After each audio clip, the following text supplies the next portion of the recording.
bom dia para vocês que acompanham Pro Trabalhador Agência de Notícia. Que gostoso mais essa manhã aqui com vocês.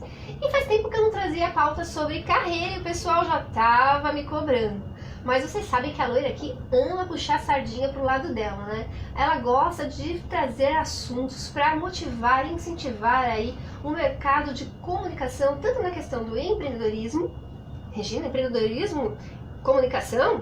Vocês vão descobrir aqui com a minha entrevista com o meu amigo que eu vou apresentar já para vocês, a questão do jornalismo e empreendedorismo, a importância desses dois viés caminharem junto. Quanto à questão da carreira de jornalista, né? Todo mundo sonha em ver o filme lá, ver o desenho do super-homem, acha que jornalismo é aquilo, né? E jornalismo não é tão glamuroso como a gente vê, muito embora a gente queira ser super-herói, não temos nadinha de super-herói. A gente tem um trabalho árduo de muito estudo, de estudo contínuo, para poder fazer uma comunicação que possa realmente contribuir aí a favor da sociedade. Afinal, quem realmente estudou, quem está só sonhando com isso, pode ter essas ideias tortas. Mas quem sonhou com isso, prestou vestibular, estudou, se formou, fez lá o juramento, sabe que a conversa não é para ser nesse caminho.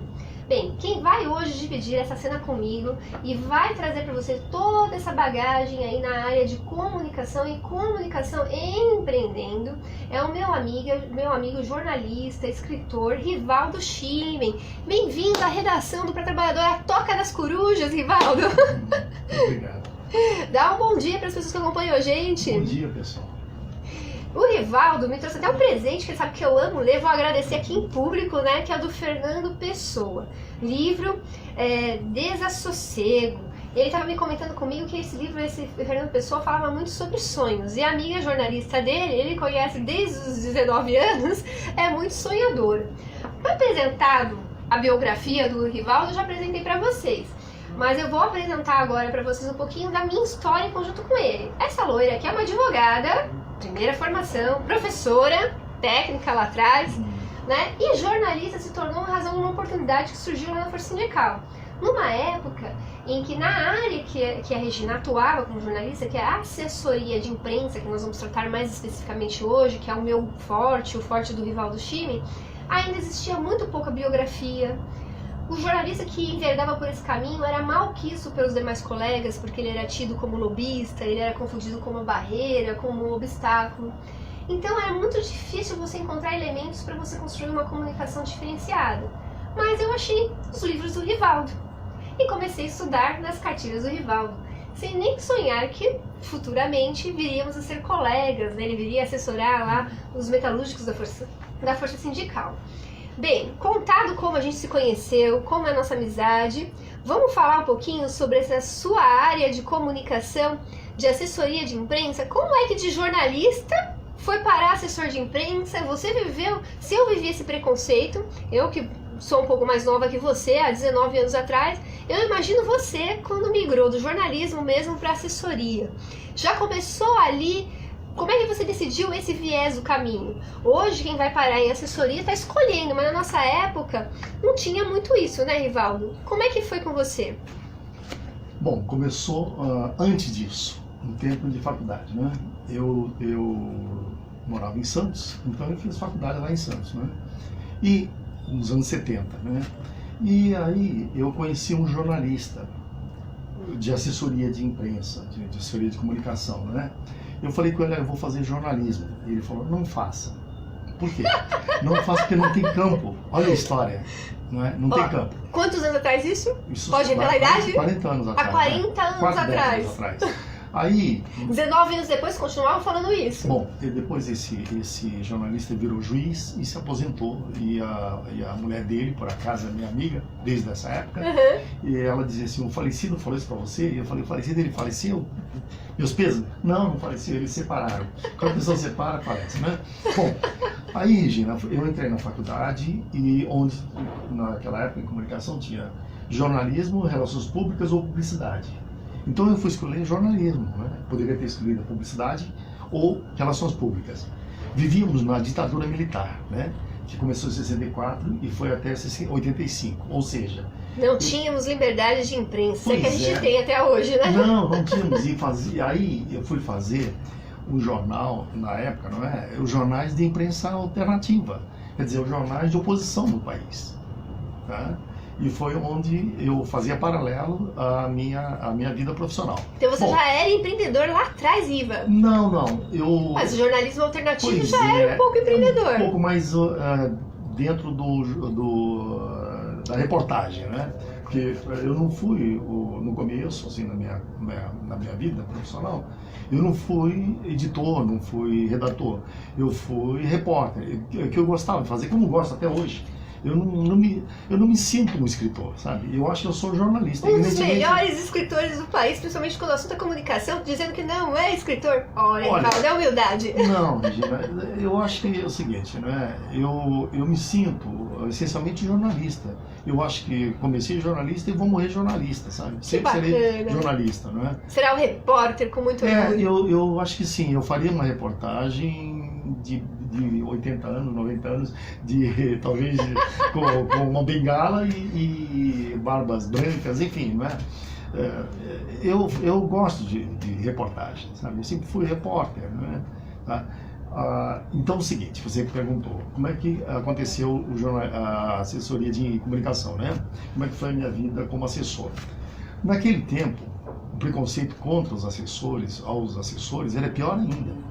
Porque realmente a pessoa tinha emprego no qual ela não ia trabalhar. Ela ganhava para não trabalhar.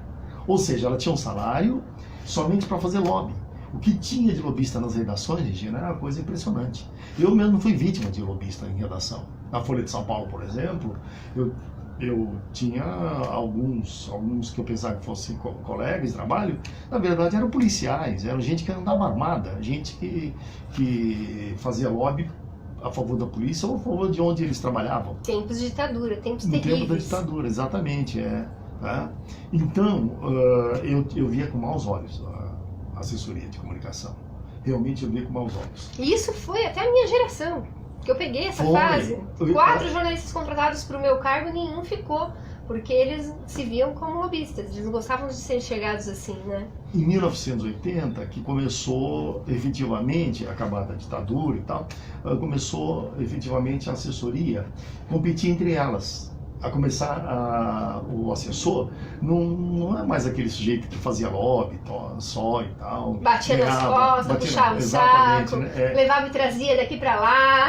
E o presentinho que dava nas redações. Eu lembro que tinha uns colegas que eram chefes de reportagem, andavam com aqueles carrinhos de supermercado que mandavam o contínuo levar. Eles levavam os presentes, assim, carrinho cheio de presente na época do fim do ano, por exemplo, sabe? Tinha gente que ganhava televisão, que para nós naquela época era uma coisa muito cara, uma TV, né? Uma televisão, ganhavam tantas coisas que hoje seriam inimagináveis. Ou, digamos assim, o sujeito hoje ganha um celular de última geração, que custa R$5.000, por exemplo, sabe? Então eles ganhavam essas coisas, sabe? Ainda acontece um pouquinho disso, ainda acontece, embora o nosso código de ética não permita, exatamente. Mas ninguém fiscaliza, né? Hoje tem crime sem sanção, tipificação criminal sem sanção é igual relâmpago sem trovão, só faz barulho, não produz efeito. Beijo, professor falecida de Mar Castilho, que já ensinava isso pra gente, né? Pois é. Ademir Castilho, lembrei. Então, e aí, hoje as pessoas não ganham mais presente nas redações. Os presentes vão para casa delas. Claro. Claro, porque é proibido, né? Proibido é disfarçado, né? Então as pessoas ganham, quem mandam nas redações ganham lá. Por exemplo, tinha carros, a indústria automobilística, eles emprestavam carro para o jornalista. O jornalista ficava um carro novo lá. Eu nunca peguei, sinceramente. Olha, eu soube de bastidor que existe até, como fala assim, a gente fala de quem está na lista para receber a propina, porque tem propina para jornalista também, tem listinha de jornalista que recebe continha, viu? É que não se fala muito nisso, mas enfim, né, hoje não é o assunto. O falecido Antônio Carlos Magalhães, o senador Antônio Carlos Magalhães, da Bahia, dizia que o jornalista, ele quer notícia.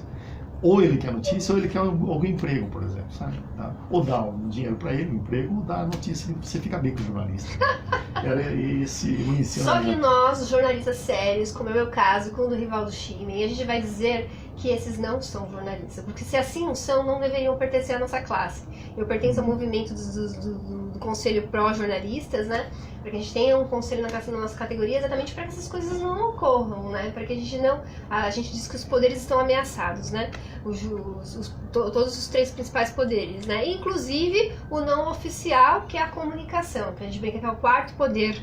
Então a gente está sob ameaça, a gente está sendo muito mal visto pela sociedade, exatamente porque alguns que se diziam jornalistas, mas na certa não são, porque não seguiram o juramento, não seguiram o código de ética, estudaram os mesmos livros, as mesmas cartilhas, mas não praticaram o mesmo conteúdo informativo, são a causa de hoje a gente ter o jornalismo do jeito que está, com descrédito na sociedade, e por isso da pauta hoje também, e também, além de descrédito da sociedade, e também sem espaço para quem realmente faz as coisas corretas, né? Quando a gente liga os rádios, e quem aproveita melhor as ondas do rádio são os políticos, porque os empresários parecem que desprezam, eles só querem saber de televisão, mas então você liga o rádio, aí ouve o lado oficial somente. O prefeito falando o tempo todo, o governador falando o tempo todo, o presidente da república falando o tempo todo, impondo a pauta. E cadê a população? Pois é. Por exemplo, fala em que está baixando a inflação. Eu não estou vendo isso. Eu vou à feira, eu vou ao supermercado, eu vou a vários lugares, à farmácia, eu não vejo... Você consome? Eu sou consumidor, como todo ser humano, né, como todo brasileiro.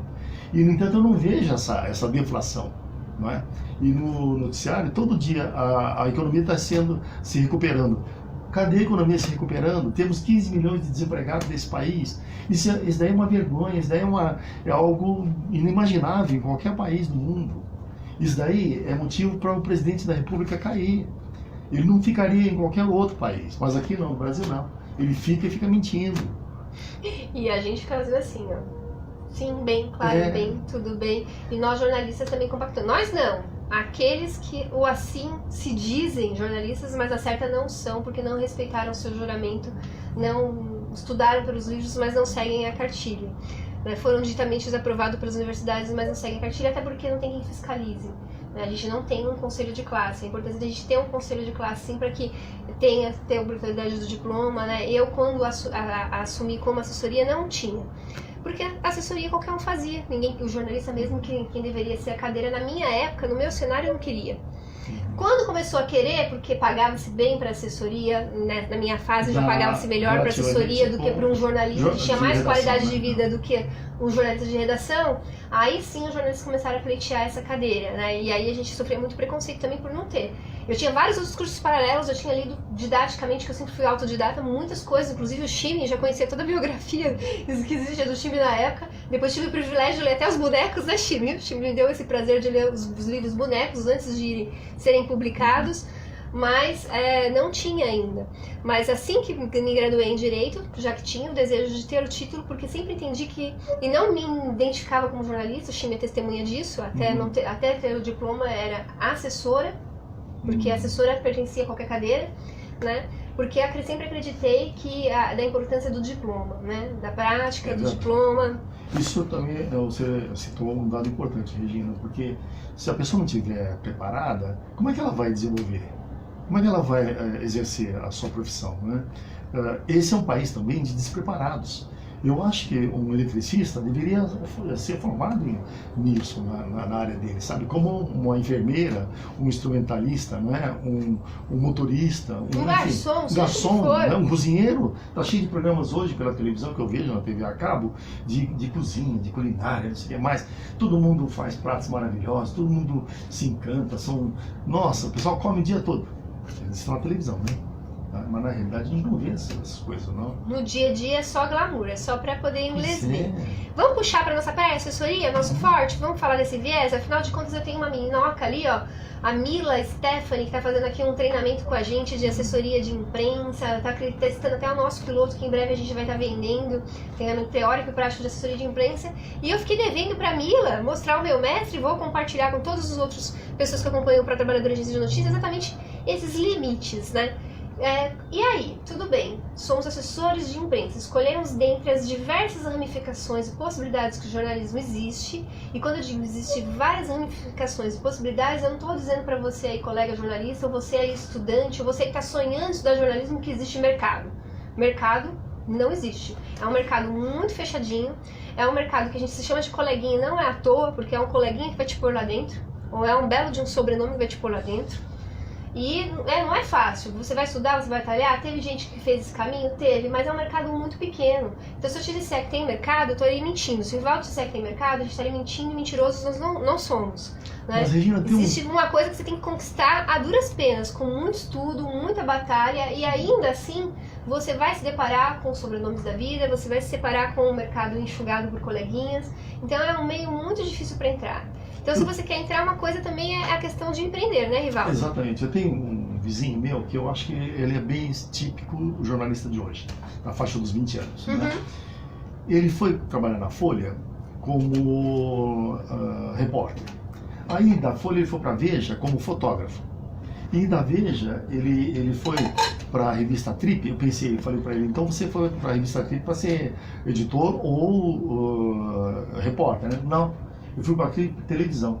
Eu não sabia que a revista Trip estava na televisão. Ele falou, não, tá, nós estamos na televisão. Quer dizer, então ele falou, olha, uma hora eu sou repórter de texto, outra hora eu sou repórter fotográfico, faço foto, outra hora eu sou repórter cinematográfico.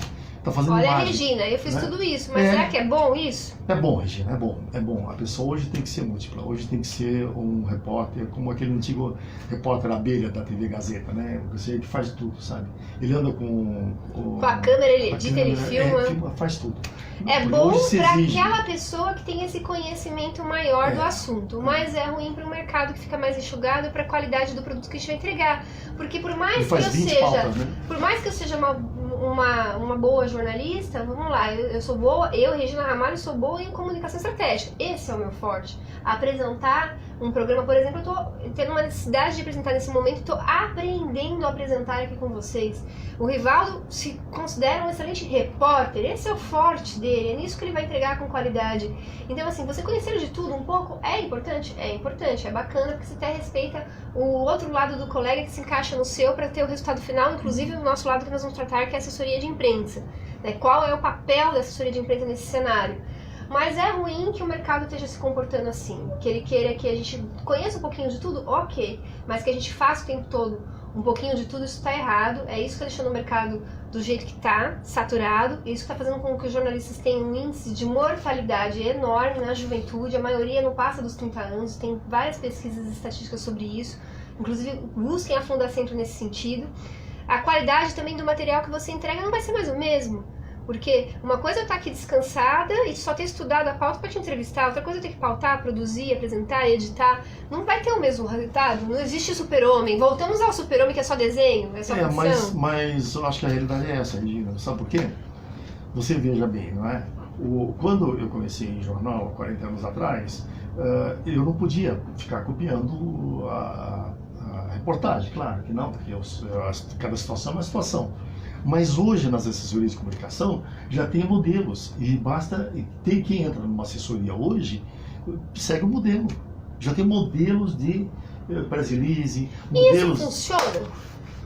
Olha, funciona para máquina, não funciona para gente, né? Nós somos gente. E não tem resultado também, pois em termos de resultados, de você construir uma imagem séria, de credibilidade, que permaneça com o decorrer dos anos, como a que a gente construiu com o Centro de Solidariedade ao Trabalhador, da Força Sindical, ou dos CACs da Prefeitura, que mesmo com pancadas e tudo, ainda tá pegando um rescaldo do que a gente deixou de comunicação montada lá nos 8 anos que passamos por lá. Essa construção de identidade verdadeira, não fantasiosa, não propaganda, mas uma realidade, um cenário de realidade, essa não funciona com release pré-pronto. Essa vai enganar o seu chefe que você fez algo que você não fez. Exatamente, vai fazer igual, todos vão fazer igual. Então vai chegar a mesma informação nos meios de comunicação, nas redações, as mesmas de sempre, né? Com o mesmo enfoque, tudo. Mas será que não é isso que eles querem? Será que é isso que vocês aí que estão assistindo para Trabalhador de Agência de Notícias vocês querem no jornalismo? E deixar, outro dia eu vou trazer o Rivaldo pra gente falar das redes sociais que aparecem aí, colocam um terninho e acha que é repórter e que isso é notícia, se propaga como se fosse notícia. Isso não teve apuração, isso não passou por nenhum dos crivos do jornalismo. Rivaldo, você acredita que os 20 minutos nossos já foi? Você vê? Que absurdo! Você tem pergunta ainda, Mila, aí da assessoria? Quer fazer alguma pergunta? Faça agora, o cara dispara sempre, ela ficou meio tímida ali. Bem, eu vou ter que trazer o Rivaldo outras vezes pra gente falar mais sobre esse assunto. Tão em pauta, já era na minha época, tão em pauta, tanta coisa pra gente discutir, para que a informação não seja massa de manobra, a informação não seja da forma que está acontecendo, para que a gente possa fazer a informação que transforme. Inclusive criando os nossos mecanismos, né? Uma bandeira que a gente levanta aqui, além da questão do pró-conselho dos jornalistas, porque a gente tem um conselho dos jornalistas, é que a gente tenha obrigatoriedade dentro das universidades, nas disciplinas, já que a gente é obrigado a ser PJ pelo mercado, a trabalhar com pejorativo, né, com PJ, né, a pejotização do trabalho, artigo do Dr. Bernardo aqui, né, do nosso amigo Bernardo, enfim, do Bernardo não confundi, com o artigo do Melman, essa semana, pejotização do trabalho, já que a gente é obrigado a ser PJ, que nos dê noção de como ser empreendedor na nossa área, né.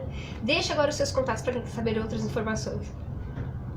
Meus contatos são através do e-mail, né? rivaldochinem tudo junto, @yahoo.com.br, rivaldochinem@terra.com.br, ou vocês podem me ver no portal Mega Brasil, www.megabrasil.com.br, ou no blog www.memoriasdetemposvividos.blogspot.com.br. Esse é o que eu gosto mais, repete até esse último. Esse é meu favorito. www.memoriasdetemposvividos.blogspot.com.br. Esse blog tem tanta história para quem quer conhecer a nossa história do país, a nossa história do jornalismo. Não, é pouco. Assistam. E projeto de livro, professor? Como é que tá aí de livro? Eu estou vivendo alguns anos agora, né, de escrever. Então estou oferecendo para as editoras, e tem algumas editoras grandes que eu estou tentando conseguir um espaço. Vamos ver, né? Então você aí, editora, que está acompanhando para trabalhar de notícia, dê um espaço, porque ó, é o cara quando o assunto é comunicação empresarial, quando o assunto é comunicação no geral, tem facilidade de tratar qualquer outro tipo de assunto. Essa habilidade que a reportagem nos traz. Obrigada por você ter estado aqui com a gente na Toca das Corujas. Venha mais vezes. Obrigada por todo o conhecimento que você transmitiu pra gente, sua vivência, sua paixão nos livros, que faz os olhinhos da Mila brilhar ali do outro lado, que tá fazendo o treinamento aqui com a gente. Pra você que tá acompanhando para Trabalhadores de Notícia, continue acompanhando o nosso trabalho, mande sugestões de pauta. Espero que vocês tenham gostado do quadro hoje, tratando de carreiras, né? E a gente falando aqui do jornalismo, contando um pouquinho da história do jornalismo, em especial aí da assessoria de imprensa. Agradecimento a Deus Pai Todo-Poderoso que eu possa continuar aqui à frente dessa ferramenta, levando informações que transformam. Continue acompanhando a gente e até mais!